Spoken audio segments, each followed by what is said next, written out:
The Titans, humanoid-like creatures of immense stature with skin made of solid metal. In the early years of creation, our existence from nothingness to infinite worlds spinning out into the vast great dark was a little chaotic. The Pantheon, a high council of Titans, set out to explore and bring order to our newborn universe, as it needed organizing, or so it's said. The Titans aren't really known for explaining their actions. They shaped the worlds they encountered by raising mighty mountains and dredging out vast seas.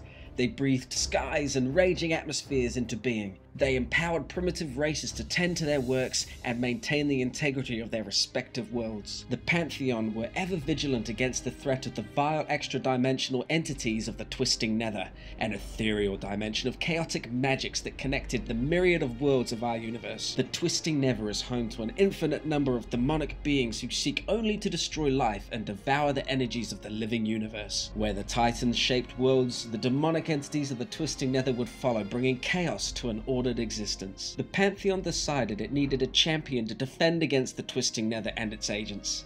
They elected their greatest warrior, Sargeras, as their first line of defense. And so Sargeras carried out his duties for countless millennia, seeking out and destroying these demons wherever he could find them. During his time serving the Pantheon, Sargeras let his mind slowly slip into a confused depression over how life could harbour such evil. It was while in his state of misery that he came across another group intent of disrupting the Titans' order, the Nathrezim, a dark race of vampiric demons also known as Dreadlords who conquered worlds by possessing their inhabitants, turning them to the shadow. They turned whole nations against one another by manipulating them into unthinking hatred and mistrust. However easily Sargeras defeated and imprisoned the Nathrezim, their corruption affected him deeply.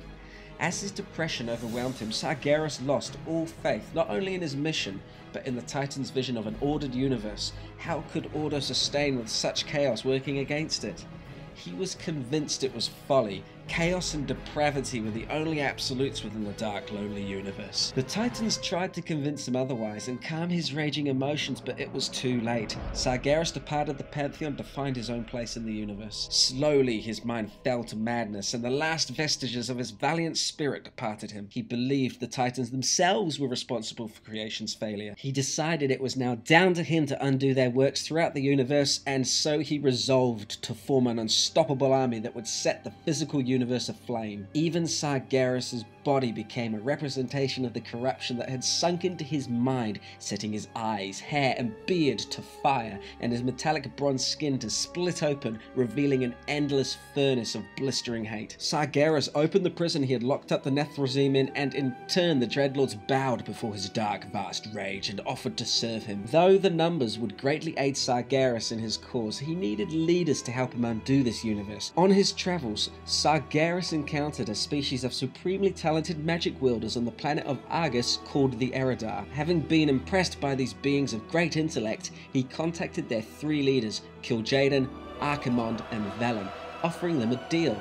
In exchange for their loyalty, the Eredar would gain untold power and prestige. Though Velen had his doubts, kil'jaeden and Archimonde readily agreed. As the Eredar were preparing to receive their new powers, kil'jaeden learned that Velen and his followers had sided with the Naru, a dimension-traveling race of sentient beings that were fleeing Argus due to its new allegiance with Sargeras. Enraged by this betrayal of his brother, kil'jaeden loosed his new powers and minions after Velen and his followers, forcing them into exile to become the Draenei, and they were relentlessly pursued across the cosmos. And so Sargeras launched his newly amassed Burning Legion into the Great Dark, consuming the many worlds that would come to the path of their burning crusade across the universe.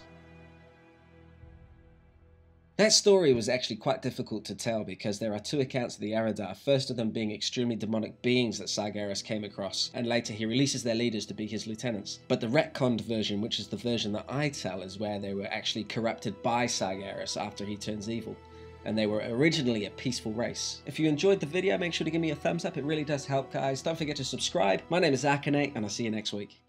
Was weak from addiction that she had to the well's magic, convincing her to make a portal within the Well of Eternity, letting Sargeras' lieutenants and his scores of demons through, laying siege to the Night Elf sleeping cities. As the Burning Legion's chaos rained upon the lands of Azeroth, it fell to Malfurion and Stormrage to gather up an alliance of Azeroth's races to push back the Burning Legion and save the world from destruction.